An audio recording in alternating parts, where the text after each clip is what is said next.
요즘 아카데미 시즌이라 노트북 구매하시는 분들 많죠?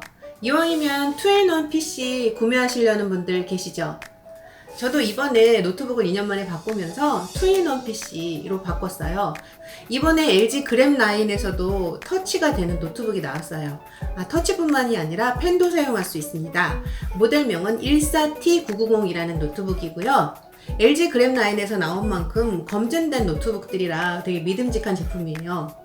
지난 시간에는 제가 언박싱과 며칠 동안만 사용한 간단한 이야기를 나눴었는데 이 부분에 대해서 좀 더 상세한 리뷰를 원하시는 분들이 계셔서 2차 리뷰를 준비했습니다. 이번에는 여러분들이 가장 궁금해하시는 펜 성능에 대한 얘기를 중점적으로 다루고 그 외에도 발열, 그리고 그래픽 성능이나 다른 전반적인 성능들, 정숙성들, 그리고 무게와 배터리, 장단점을 총정리하는 부분까지 여러가지 이야기를 정리해서 좀 상세하게 더 다뤄볼게요. 자, 그러면은 먼저 가장 많이 궁금해하시는 펜 성능부터 이야기를 해볼게요. 여기 펜 그림을 터치하면은 메모 앱과 스케치북 앱이 깔려 있어요. 보시면 이렇게 선이 확실히 그려지지요.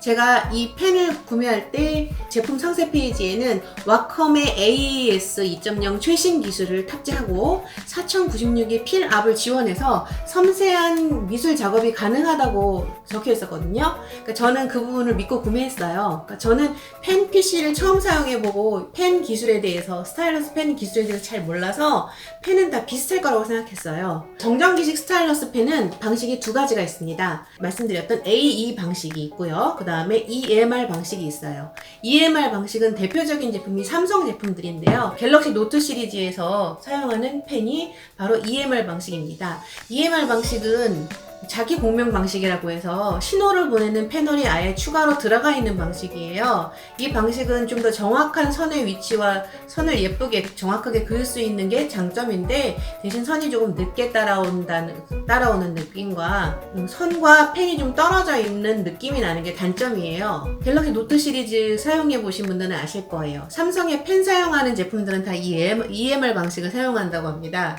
그리고 대부분의 다른 브랜드들은 이 AES 방식을 사용합니다. AE 방식은 펜에 전원이 들어가고요. 펜 자체에서 신호를 보내기 때문에 패널 제작 비용이 조금 더 원가가 저렴한 장점이 있대요.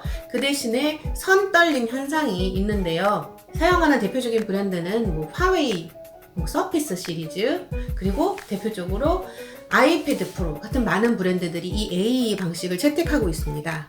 AE 방식을 쓰고 있는 이 2-in-1 노트북 타블렛 PC들은 선 떨림 현상이 조금씩은 다 있다고 생각하시면 된대요. 그런데 아이패드 프로는 이 단점이 거의 없더라고요. 제가 써보니까요. 그러니까 이 이야기를 왜 했냐면요.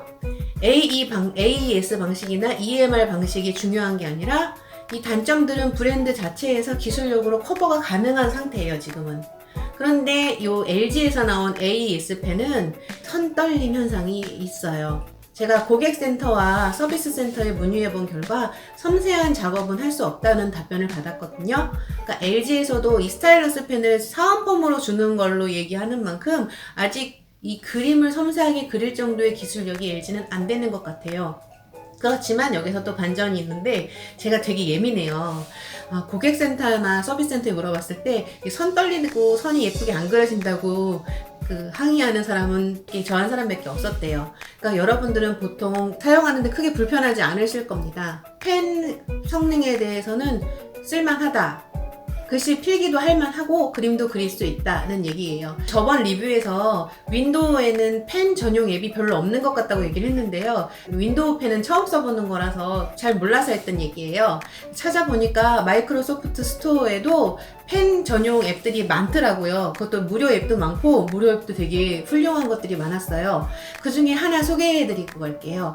컨셉이라는 앱이 있더라고요. 다른 것들을 돈 주고 유료로 결제할 수도 있는데 무료로도 굉장히 훌륭하고 멋진 작품을 만들 수 있었습니다. 저장도 JPG로 저장이 가능해서 활용도도 굉장히 높았어요. 윈도우 앱에도 좋은 앱들이 많았습니다. 타블렛에만 있는 게 아니고요. 자, 그럼 두 번째 이야기, 발열에 대한 거 짚고 넘어가 볼게요. 발열에 대한 것도 많이들 물어보셨어요. 8세대 i5, i7 CPU가 들어간 만큼 발열이 어떤가요? 물어보는데, 먼저 이 LG 그램 2인원 이사티 990은 요 키보드 밑에 여기 팬 구멍이 있어요. 팬이 없는 제품들도 있거든요. 그러니까 팬이 있는 만큼 발열은 다른 제품보다, 비슷한 스펙의 다른 제품보다 안전하다고 말씀드릴 수 있겠어요. 그런데 발열이 조금 있긴 있어요. 평소에 사용할 때는 발열을 전혀 못 느꼈는데요. 게임을 돌려보니까 여기서 뜨끈한 바람이 나오더라고요. 게임은 뭘 돌렸냐? 기본적으로 윈도우 10에 깔려있는 캔디 크러쉬 돌려봤거든요. 하드한 게임은 아니잖아요. 한 10분 정도 플레이하니까 여기서 뜨뜻한 바람이 나오기 시작하더라고요. 그래픽 작업할 때도 약간 미지근한 정도의 온기가 느껴졌고요. 평소에는 전혀 느껴지지 않았어요. 영상 볼 때도 전혀 발열 모르겠고요. 여기다가 더 뭐 헤비한 배틀그라운드 같은 헤비한 게임은 돌리고 싶지 않아요. 발열 문제는 그 정도라고 느낌 아셨으면 좋겠습니다. 발열은 큰 문제는 없어요. 자, 그 다음 그래픽 사운드 성능 및 전반적인 이야기를 그럼 다뤄볼게요. 그래픽은 위에서 잠깐 얘기했지만 이 제품은 인텔의 UHD 그래픽스 620 내장 그래픽을 이용하기 때문에 그래픽 성능은 조금 그렇게 큰 기대는 안 하시는 게 좋고요. 대신에 CPU는 성능이 꽤 괜찮아서 영상 편집같이 헤비한 작업, 4K 편집을 해도 아주 원활하게 잘 돌아가요. 비슷하게 많이 비교되는 삼성 노트북 펜 S에는 썬더볼트 3도 있고 그래픽도 엔비디아 MX 150이 들어가 있어요. 그래픽 성능 면에서는 삼성이 앞서지요. 램은 삼성이 DDR3 들어가고 DDR4 들어가는데 그 성능 차이는 체감은 잘 안 된다고 해요. 그냥 비슷하다고 보시면 되고요. 그리고 EMR 기술이 삼성이 좀 더 발달돼서 펜과 그림 그릴 때 그 감도가 훨씬 우수하다고 합니다. 그러니까 조금 가격이 좀 더 있죠. 그래서 그림과 펜을 좀 더 잘 그리고 싶으신 분은 삼성을 선택하시는 게 좋을 것 같아요. 그 대신에 삼성은 배터리가 54W가 들어가고요. 얘는 72W가 들어가서 얘가 배터리 타임은 훨씬 길고요. 얘는 또 밀리터리 스탠다드 미 국방성 납품할 수 있는 그 견고한 내구성을 통과한 제품이기 때문에 얘가 내구성도 더 좋습니다. 그러니까 구매하실 때 여러 가지 그 부분을 참고하셔서 구매하시면 되겠어요. 이어폰과 마이크 콤보가 있어서 이 부분도 편리한데 사운드적인 부분을 말씀드리려는 건데요.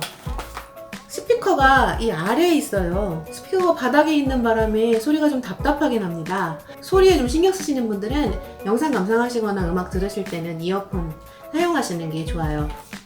텔레비전 잘 만드는 회사인 만큼 이렇게 요 IPS 패널이 우수해요. 그래서 패널이 상당히 선명하고 가시성이 좋고요. 옆에서 보던 앞에서 봐던 선명한 화면을 제공해 줍니다.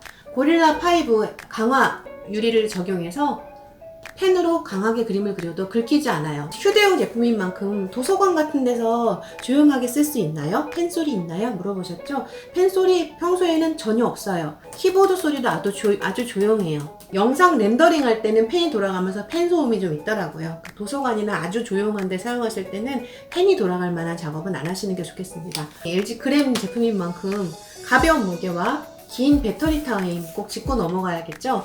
무게는 얘는 1.12kg으로요 14인치 LG 그램 2019 동일한 모델과 한 150g 정도 차이가 나요. 배터리 타임은 LG 측에서는 절전 모드 얘기하는 건지 20시간 정도 사용할 수 있다고 얘기하는데 제가 일반적으로 영상 많이 보고 인터넷 서핑 많이 하고 동영상 많이 플레이하면서 보니까요 평균 10시간 정도, 하루 종일 붙잡고 있을 때 10시간 정도 사용 가능했고요. 영상 편집 같은 거를 계속 연속으로 한다면 5시간 정도 사용 가능하더라고요. 자, 그럼 마지막으로 장단점을 총 정리하고서는 리뷰를 마쳐볼게요. 썬더볼트 3가 없고 이 USB-C 포트가 PG 충전과 유선 이더넷 연결만 가능하다는 점, 그 점 첫 번째 제가 저번 시간에도 단점으로 얘기했었죠. 그 다음에는 두 번째 단점, 이번 시간에 제가 말씀드리고 싶은 단점은 다른 자잘한 거는 그냥 큰 문제는 아니고 그러니까 펜 성능이 제 기준으로는 조금 약간 부족하지 않았나. 그러니까 아이패드 프로 3세대 썼을 때보다 약간 느낌이 안 좋았거든요. 선 떨림 현상, 그 부분이 저한테는 두 번째 단점이었어요. 그 나머지 부분은 다 마음에 들어요. 하지만 반대로 장점도 있는데요. 터치되는 노트북을 한번 쓰니까 일반 노트북은 좀 쓰기가 힘드네요. 자꾸 다른 노트북, 다른 컴퓨터 만져도 화면을 이렇게 넘기려고 하고요. 자, 다른 비슷한 제품들에 비해서 상대적으로 가성비가 우수하고 가볍고 배터리가 오래가고 공인된 내구성까지 가지고 있는 제품이라서 저는 이 제품에 후회가 없습니다. 주위에 추천도 할 수 있어요. 그림과 필기를 집중적으로 하실 분들은 삼성 제품으로 가시던지 아니면 태블릿으로는 아이패드가 더 낫겠어요. 자, 그러면은 저의 이야기는 여기까지 정리를 할게요. 질문이나 다른 의견들 혹은 제 이야기에 오류가 있었다면 댓글창으로 소통해 주시기 바랍니다. 여러분의 이야기들에 항상 귀 기울이고 있어요. 오늘 저의 이야기가 마음에 드셨다면 구독, 좋아요, 알람까지 부탁드립니다. 기술 아줌마 임맘이었어요. 다음 시간에 또 만나요. 안녕.